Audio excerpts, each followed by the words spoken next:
ವೀಕ್ಷಕರೇ, welcome back to big challenge. ಈಗಾಗಲೇ ಮೈಸೂರು ಕೊಡಗು ಲೋಕಸಭಾ ಕ್ಷೇತ್ರದ ಬಗ್ಗೆ ಈಗಾಗಲೇ ಚರ್ಚೆ ಮಾಡ್ತಾ ಇದ್ದೀವಿ. ಆಯಾ ಪಕ್ಷದ ಅಭ್ಯರ್ಥಿಯ ಪರವಾಗಿ ಈಗಾಗಲೇ ಮುಖಂಡರು ಕೂಡ ಇದ್ದಾರೆ, ಸ್ವತಃ ಅಭ್ಯರ್ಥಿಗಳು ಕೂಡ ಇದ್ದಾರೆ. ಈ ಸಂದರ್ಭದಲ್ಲಿ ತಾವು ಕೂಡ ಗಮನಿಸ್ತಾ ಇದ್ರಿ, ನಿಮ್ಮ ಸಮಯ ನ್ಯೂಸ್ ಯಾವುದೇ ತಾರತಮ್ಯ ಇಲ್ಲದೆ ಪಾರದರ್ಶಕತೆ ಮೆರೆಯುವ ನಿಟ್ಟಿನಲ್ಲಿ ಎಷ್ಟು ಯಶಸ್ವಿಯಾಗಿದೆ, ಎಷ್ಟು ಶ್ರಮ ಪಟ್ಟಿದೆ ಅಂತ ಅದನ್ನ ಎಕ್ಸ್ಟ್ರಾ ತಿಳಿಸಬೇಕಾದಂತ ಅವಶ್ಯಕತೆ ಇಲ್ಲ. ಇಲ್ಲಿವರೆಗೂ ಕೂಡ ತಾವು ನೋಡ್ತಾ ಇದ್ರಿ, ಮೂರೂ ಪಕ್ಷದ ಪರವಾಗಿ ಮಾತನಾಡ್ತಾ ಇರುವಂತಹ ಮುಖಂಡರು ಈಗ ಇಬ್ಬರು ಮುಖಂಡರ ಜೊತೆ ಮಾತ್ರ ಮಾತನಾಡಬೇಕಾಗಿದೆ. ಯಾಕಂತ ಹೇಳಿದ್ರೆ ಈಗಾಗಲೇ ಚಾಮುಂಡೇಶ್ವರಿ ಕ್ಷೇತ್ರದ ಶಾಸಕ GT ದೇವೇಗೌಡರಿಗೆ ಏನಕ್ಕೆ ಬೇಜಾರಾಯ್ತು ಗೊತ್ತಿಲ್ಲ. ಆದ್ರೆ ಇಲ್ಲಿ ನಾನು ಈ ಕಾರ್ಯಕ್ರಮದಲ್ಲಿ ಭಾಗವಹಿಸಲಿಕ್ಕೆ ಇಷ್ಟ ಇಲ್ಲ, ನಾನು ಹೋಗ್ತೀನಿ. ಯಾಕಂದ್ರೆ ನಾವು ಸಾಕಷ್ಟು ಪ್ರಯತ್ನ ಪಟ್ಟರೂ ಕೂಡ ಅವರು ನಿಲ್ಲಲಿಲ್ಲ. ಅದಕ್ಕೆ ಕಾರಣ ಏನು, ಸ್ವತಃ ಅವರು ಉತ್ತರ ಕೊಡಬೇಕಾಗುತ್ತೆ. ಆದ್ರೆ ಮೈಸೂರಿನ ಜನತೆ ಇದಕ್ಕೆ ಯಾವ ರೀತಿ ಉತ್ತರ ಕೊಡ್ತಾರೆ ಗೊತ್ತಿಲ್ಲ. ಯಾಕಂದ್ರೆ ಮೈಸೂರಿನ ಜನತೆ ಸಾಂಸ್ಕೃತಿಕ ನಗರಿ, ಸಂಸ್ಕೃತಿಗೆ ಹೆಸರಾದಂತವರು. ಇಂತಹ ಸಂದರ್ಭದಲ್ಲಿ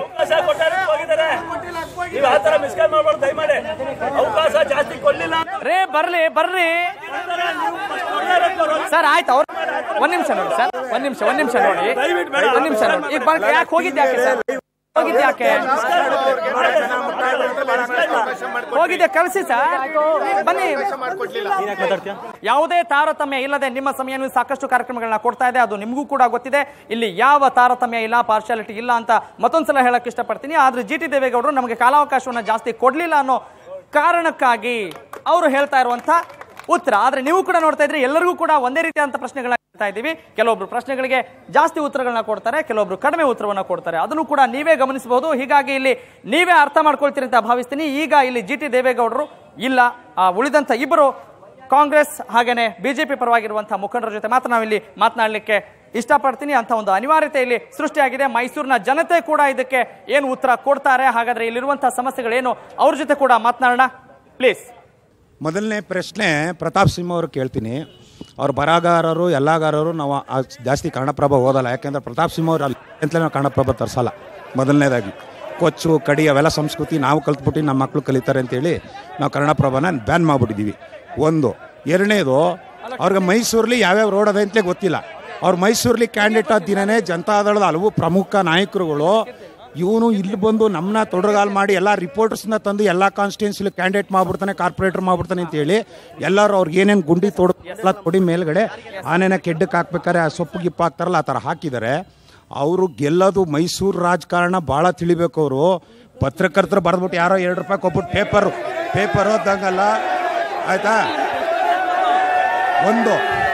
ಎರಡನೇದು, ನಿಮ್ಮ ಪ್ರಶ್ನೆ ಒಂದು, ಬಿಜೆಪಿ ಈ ದೇಶವನ್ನ ಧರ್ಮದ ಆಧಾರದ ಮೇಲೆ ಹೊಡಿತಾ ಇದೆ, ಕಾಂಗ್ರೆಸ್ ಈ ದೇಶವನ್ನ ಜಾತಿ ಆಧಾರದ ಮೇಲೆ ಹೊಡಿತಾ ಇದೆ. ನಿಮ್ಮ ಪ್ರಶ್ನೆ ಸ್ವಾಮಿ? ನಾನು ಪ್ರಶ್ನೆ ಕೇಳ್ತಾ ಇರ್ತಕ್ಕಂಥದ್ದು, ನೀವಿಬ್ರು ಸಹ ಈ ಕೋಮುವಾದಿಗಳು, ಕಾಂಗ್ರೆಸ್ ಹಾಗೂ ಬಿಜೆಪಿ ಎರಡೂ ಸಹ ಕೋಮುವಾದಿಗಳು. ಜಾತ್ಯತೀತ ಜನತಾದಳವನ್ನು ಈ ದೇಶದಲ್ಲಿ ಧರ್ಮ ಜಾತಿಯನ್ನು ಯಾವುದೇ ಪಕ್ಷ ಬಂದ್ರು ನಾವು ಹೋರಾಟಗಾರರು ನ್ಯಾಯ ಕೊಡಿ ಅನ್ಯಾಯ ಆಗ್ತಿದೆ ಅಂತ ಕೂಗಾಡೋದಾಗ್ತಿದೆ. ಆದ್ರೆ ಈಗಿನ ಹೊಸ ಅಭ್ಯರ್ಥಿಗಳು ನಮ್ಮ JDS ಇಂದ ನ್ಯಾಯವಾದಿಗಳು ಬಂದಿದ್ದಾರೆ, ಬಿಜೆಪಿಯಿಂದ ಪತ್ರಕರ್ತರು ಬಂದಿದ್ದಾರೆ, ಇನ್ನ ನಮ್ಮ ವಿಶ್ವನಾಥ್ ಅವರು ಹಳಬ್ರು. ಆದ್ರೆ ಈಗ ನಮ್ಗೆ ನ್ಯಾಯ ಬೇಕಾಗಿದೆ. ಕಾನೂನನ್ನ ಉಲ್ಲಂಘನೆ ಮಾಡಿ ಅಧಿಕಾರ ನಡೆಸ್ತಾ ಇದ್ದಾರೆ. ದಯವಿಟ್ಟು ಯಾವುದೇ ಕಾನೂನನ್ನ ಉಲ್ಲಂಘನೆ ಮಾಡದೆ ಅಭಿವೃದ್ಧಿ ಮಾಡ್ತಾನೆ ಇದ್ರೆ ಎಲ್ಲ ಹೇಳ್ತಾರೆ ವಿಧಾನಸೌಧದಿಂದ ಅನ್ನ ಭಾಗ್ಯ, ಶಾದಿ ಭಾಗ್ಯ, ಆ ಭಾಗ್ಯ, ಈ ಭಾಗ್ಯ ಕೊಡ್ತಾರೆ ಅಂತ. ಆದ್ರೆ ಪರಿಸರ ಭಾಗ್ಯ ಯಾರು ಕೊಡೋದಕ್ಕೆ ಸಾಧ್ಯ ಆಗಲ್ಲ. ಯಾಕೆ ಅಂದ್ರೆ ಎಲ್ಲರೂ ಶೆಕೆಯಿಂದ ತುಂಬಾ ನರಳುತ್ತಾ ಇದ್ದಾರೆ. ಏನಕ್ಕೆ? ಪರಿಸರ ಹಾಳು ಮಾಡ್ತಾ ಇದ್ದಾರೆ. ಅದಕ್ಕೋಸ್ಕರ ಮುಂಬರುವ ನಾನು MP ಕೇಳ್ಕೊಳ್ಳೋದೇನಂದ್ರೆ, ನೀವು ಏನೇ ಅಭಿವೃದ್ಧಿ ಬೇಕಾದ್ರೂ ಮಾಡಿ, ನ್ಯಾಯಬದ್ಧವಾಗಿ ಮಾಡಿ. ಅಭಿವೃದ್ಧಿನೇ ಮಾಡ್ತಾ ಇದ್ರೆ ಜನ ಮಳೆ ಇಲ್ಲ ಗಾಳಿ ಇಲ್ಲ ಅಂದ್ರೆ ಬದುಕಕ್ಕಾಗಲ್ಲ. ಅದಕ್ಕೋಸ್ಕರ ನಾನು ಕೇಳ್ಕೊಳ್ಳೋದೇನಂದ್ರೆ, ಅಭಿವೃದ್ಧಿ ಜೊತೆ ಈಗಾಗಲೇ ನ್ಯಾಯಬದ್ಧವಾಗಿ ಕೆಲಸ ಮಾಡಿ ಅಂತ ಹೇಳ್ತಾ ಇದ್ದೀನಿ. Okay, fine. ಕಾವೇರಿ ವಿಷಯದಲ್ಲಿ ಯಾವುದೇ ಪಕ್ಷ ಆಗಲಿ ಅವ್ರು ಯಾರು ಒಮ್ಮತದಿಂದ ಇರಲ್ಲ. ಇವತ್ತು ತಮಿಳುನಾಡು ಅಣ್ಣಾ DMK ನೋಡ್ಬೋದು, ಎಲ್ಲರೂ ನಾಡು ನುಡಿ ಜನಕ್ಕಾಗಿ ಅವರು ವಿಧಾನಸಭಾ ವಿಸರ್ಜನೆ ಮಾಡ್ತಾರೆ. ನಮ್ಮಲ್ಲಿ ಯಾರು ಆ ಥರ ರೀತಿ ಮಾಡಲ್ಲ. ಇವತ್ತು ನಾನು ಸಿಂಹ ಅವ್ರಿಗೆ ಒಂದು ಪ್ರಶ್ನೆ ಕೇಳಕ್ಕೆ ಇಷ್ಟಪಡ್ತೀನಿ. ನೀವು ಬರೀ ತಂಬಾಕು ಬಗ್ಗೆನೇ ಮಾತಾಡ್ತಾ ಇದ್ದೀರಾ. ಇಲ್ಲಿ ರಾಗಿ, ಭತ್ತ, ಗೋಧಿ ಇದೆ, ಅದ್ರ ಬಗ್ಗೆ ನೀವು ಮಾತಾಡ್ತಾ ಇಲ್ಲ. ತಂಬಾಕು ಕೊಟ್ಬಿಟ್ಟು ನೀವು ಕ್ಯಾನ್ಸರ್ ಬ್ರೇಕ್ ಮಾಡ್ತಿದ್ದೀರಾ. ಇಲ್ಲಿ ಮೈಸೂರು ಮತ್ತೆ ಹುಣಸೂರು ಭಾಗದಲ್ಲಿ ಕ್ಯಾನ್ಸರ್ ಬ್ರೇಕ್ ಮಾಡ್ತಾ ಇದ್ದೀರಾ. ನೀವು ಮಾತಾಡಿ, ಭತ್ತದ ಬಗ್ಗೆ ಮಾತಾಡಿ, ದಿನನಿತ್ಯ ಕಬ್ಬಿನ ಬಗ್ಗೆ ಜನ ಸಾಯ್ತಾ ಇದ್ದಾರೆ, ಅದ್ರ ಬಗ್ಗೆ ಮಾತಾಡಿ. ಬರೀ ಕೇವಲ ತಂಬಾಕು ವಿಷಯ ಬರ್ತಾ ಇದ್ರಲ್ಲ, ನೀವೇನು ಮಾಡ್ತಿದ್ದೀರ ಅಂತ ಗೊತ್ತಾಗ್ತಾ ಇಲ್ಲ. ದಯವಿಟ್ಟು ತಾವು ಇವತ್ತು ನೀವು ಬಿಜೆಪಿ ಕಳೆದಂತ ಹಗರಣಗಳಲ್ಲಿ ನೋಡಿರ್ಬೋದು. ಸಂವಿಧಾನ ಬರೆದಂತ ಅಂಬೇಡ್ಕರ್ ಅವರ ಹೆಸರಲ್ಲಿ ಇವತ್ತು ಪಾಪ ಅಂತ ಒಂದು ಹೆಸರು ಬರೆದಿದ್ದಾರೆ ಅವರು. ಈಗ ಅವ್ರು ಏನ್ ಮಾಡಿದ್ದಾರೆ ಅಂದ್ರೆ ಹೋಗಿ ಅಲ್ಲಿ ಬ್ಲೂ ಪಿಕ್ಚರ್ ನೋಡಿದ್ದಾರೆ. ಇಂಥ ಒಂದು ನಾಚಿಕೆತನ ಆಗಿದೆ. ನೀವು ಪಕ್ಷೇತರ ಅಭ್ಯರ್ಥಿ ಆಗಿದ್ರೆ ಅದು ಬೇರೆ ಬೇರೆ ಆಗ್ತಾ ಇತ್ತು. ಆದ್ರೆ ನೀವೆಲ್ಲ ಒಂದ್ ಕಡೆ ಭ್ರಷ್ಟಾಚಾರಿಗಳ ಜೊತೆ ಸೇರ್ಕೊಂಡಿದ್ದೀರಾ. ನಿಮ್ ಭ್ರಷ್ಟಾಚಾರ ಅಂತ್ಯ ಆಗಲ್ಲ ಅಂತ ಇಷ್ಟಪಡ್ತೇನೆ. ಎಸ್, ಒಟ್ಟಿನಲ್ಲಿ ಮೈಸೂರಿನ ಜನತೆಯ ಪ್ರಶ್ನೆಗಳನ್ನ ಕೂಡ ಕೇಳಿಸ್ಕೊಂಡಿದ್ದೀರಿ. ಎಸ್, ಪ್ರತಾಪ್ ಸಿಂಹ ಅವರೇ, ನಿಮ್ಮ ಗರ್ಜನೆಯಲ್ಲಿ ನಡೆಯೋಕೆ ಸಾಧ್ಯ ಇಲ್ಲ. ಅವರಿಗೆ ಅಭಿವೃದ್ಧಿ ಬಗ್ಗೆ ಏನೂ ಗೊತ್ತಿಲ್ಲ, ಮೈಸೂರಿನ ಬಗ್ಗೆ ಗೊತ್ತಿಲ್ಲ. ಇಂತಹ ಸಂದರ್ಭದಲ್ಲಿ ಅವ್ರು ಹೇಗೆ ಅಭಿವೃದ್ಧಿ ಮಾಡ್ತಾರೆ? ಬರೀ ಅವ್ರು ತಂಬಾಕಿನ ಬಗ್ಗೆ ಮಾತ್ರ ಮಾಡ್ತಾರೆ, ಇಲ್ಲಿ ಗೋಧಿ ಭತ್ತದ ಬಗ್ಗೆ ಅರಿವೇ ಇಲ್ಲ ಅಂತ ಹೇಳ್ತಾರೆ. ಏನು ಉತ್ತರ ಕೊಡ್ತೀರಿ? ನಾನು ಮುತ್ತು ಬಿತ್ತು ನಾಟಿ ಮಾಡಿದವನು. ನನಗೆ ಇವರು ಕೃಷಿ ಪಾಠ ಹೇಳ್ಕೊಡೋ ಅಗತ್ಯ ಇಲ್ಲ. ಮೊದಲನೇದಾಗಿ ನಮ್ಮಮ್ಮ ಹಾಲು ಕರ್ಕೊಟ್ಟಿದ್ದು ನಾನು ಡೈರಿಗೆ ಹಾಕಿ ನಾನು ಶಾಲೆಯಲ್ಲಿ ಓದ್ದವನು. ಇವರು ನಮಗೆ ಭತ್ತ ಬೆಳೆದು ಗೊತ್ತು, ರಾಗಿ ಬೆಳೆದು ಗೊತ್ತು, ಹಾಲನ್ನು ಡೈರಿಗೆ ಹಾಕಿ ಗೊತ್ತು. ಇವರಿಗೆ ಅದು ಗೊತ್ತಾ ಮೊದಲು ಕೇಳಿ. ಆಮೇಲೆ ನಾವು ಕಾಫಿ ಬೆಳೆದು ಗೊತ್ತು, ಅಕ್ತೆ ಮಾಡಿ ಗೊತ್ತು ನನಗೆ. ದಯವಿಟ್ಟು ಅವ್ರು ನನ್ನ ಜೊತೆ ಬಂದು ಅದಕ್ಕೇನಾದರೂ ಸಾಬೀತು ಮಾಡಬೇಕು ಅಂದ್ರೆ ಅವ್ರು ನನ್ನ ಹತ್ರ ಬಂದು ಸಾಬೀತು ಮಾಡಲಿ.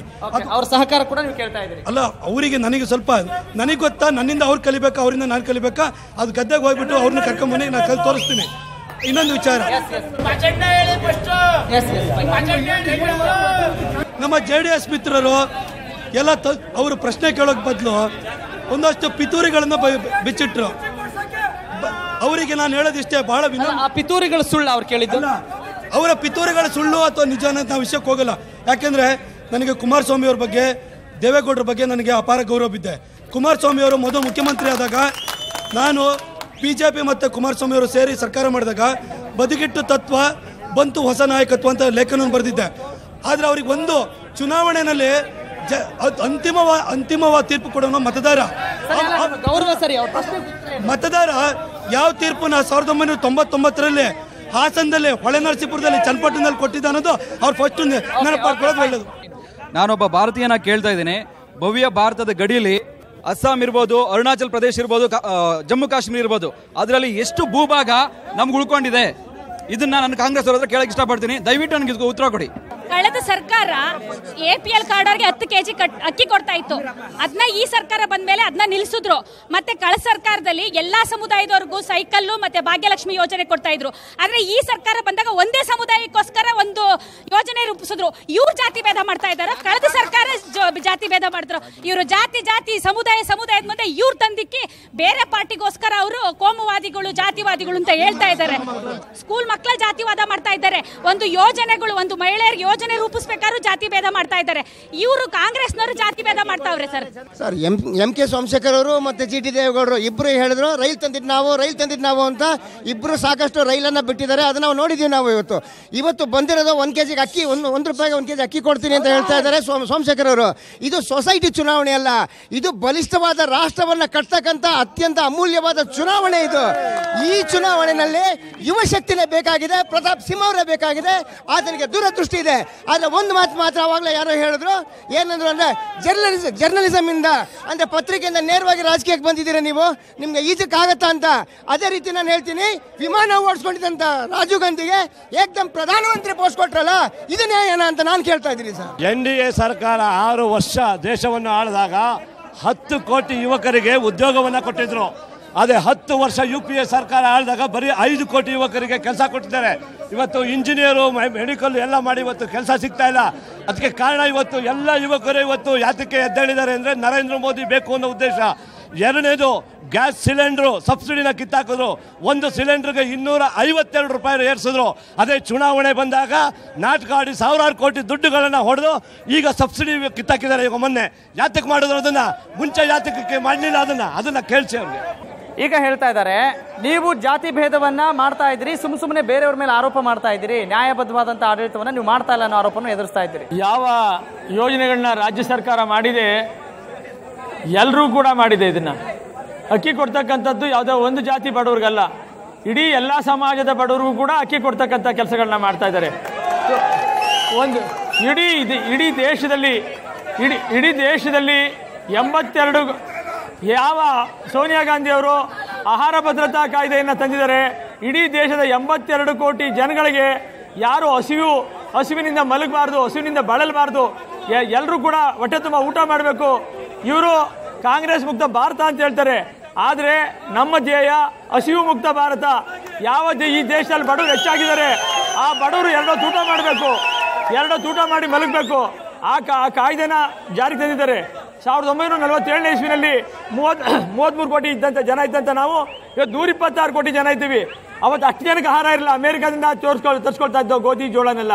ಇವತ್ತು 126 ಕೋಟಿ ಜನದಲ್ಲಿ 82 ಕೋಟಿ ಜನಕ್ಕೆ ಆಹಾರ ಭದ್ರತಾ ಕಾಯ್ದೆ ಅಡಿ ತಿಂಗಳಿಗೆ 25 kg ಅಕ್ಕಿ 3 ರೂಪಾಯಿನಲ್ಲಿ ಕೇಂದ್ರ ಸರ್ಕಾರ ಕೊಡ್ತಾ ಇದೆ. ರಾಜ್ಯ ಸರ್ಕಾರ 1 ರೂಪಾಯಿ ಅಕ್ಕಿಗೆ 30 kg ಕೊಡ್ತಾ ಇದೆ. ಇಡೀ ದೇಶದ ಜನ ಹೊಟ್ಟೆ ತುಂಬ ಊಟ ಮಾಡಬೇಕು ಅಂತ ಹೊಟ್ಟಿದ್ದಾರೆ. ಆಮೇಲೆ ಉದ್ಯೋಗ ಅವಕಾಶ ಹೇಳ್ತಾ ಇದ್ದಾರೆ. ಸಾಕಷ್ಟು ಉದ್ಯೋಗ ಅವಕಾಶಗಳು ನಮ್ಮಲ್ಲಿ ಕಲ್ಪಿಸ್ತಾ ಇದ್ದಾರೆ. ಸುಭದ್ರವಾದಂಥ ಒಬ್ಬ ಪ್ರಧಾನಿ ಇದ್ದಾರೆ. ಆರ್ಥಿಕತೆ ಅಮೆರಿಕ ಅಂತ ದೇಶ ರಿಸೆಷನ್ ಅಲ್ಲಿ, ಅಮೆರಿಕ ಅಂತ ದೇಶ ಬಿದ್ದೋಯ್ತು, ಆರ್ಥಿಕತೆ ಕುಸಿತು. ಆದರೆ ಭಾರತ ದೇಶದಲ್ಲಿ ಯಾವ ಆರ್ಥಿಕ ಕುಸಿತನೂ ಆಗಲಿಲ್ಲ. ಯಾಕೆ ಅಂತ ಹೇಳಿದ್ರೆ ಪ್ರಧಾನಮಂತ್ರಿ ಮನಮೋಹನ್ ಸಿಂಗ್ ರವರು ಒಳ್ಳೆಯ ಆರ್ಥಿಕ ಬುನಾದಿಯನ್ನು ಕೊಟ್ಟಿದ್ದಾರೆ. ಅದರಿಂದ ಇದು ಆರ್ಥಿಕತೆಯಿಂದ ಸುಭದ್ರವಾಗಿದೆ. ದೇಶ ಎಲ್ಲ ರೀತಿಯಲ್ಲೂ ಸುಭದ್ರವಾಗಿದೆ. ಅದರಲ್ಲಿ ನಾವು ನಿಜವಾದ ಈಗ ಇವರು 6 ವರ್ಷ ಆಡಳಿತ ನಡೆಸಿದ್ದಾರೆ. ಹಿಂದೆ ಕೇಂದ್ರ ಸರ್ಕಾರದಲ್ಲೂ 6 ವರ್ಷ ಆಡಳಿತ ನಡೆಸಿದ್ದಾರೆ, ರಾಜ್ಯ ಸರ್ಕಾರದಲ್ಲೂ ಆಡಳಿತ ನಡೆಸಿದ್ದಾರೆ.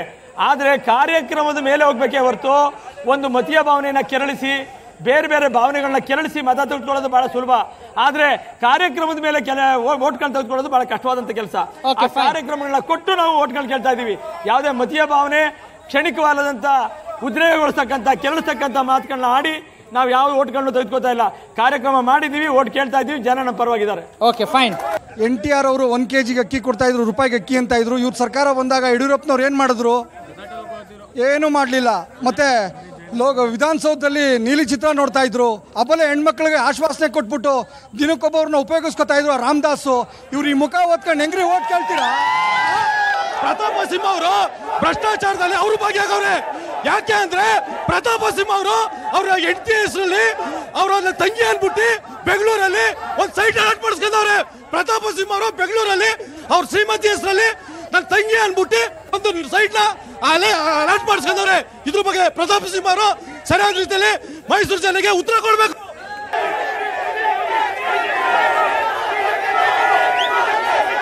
Okay fine fine.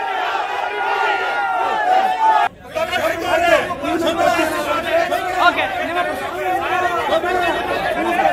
ಬೇಡ ಬೇಡ ಸರ್, ಬೇಡ ಸರ್.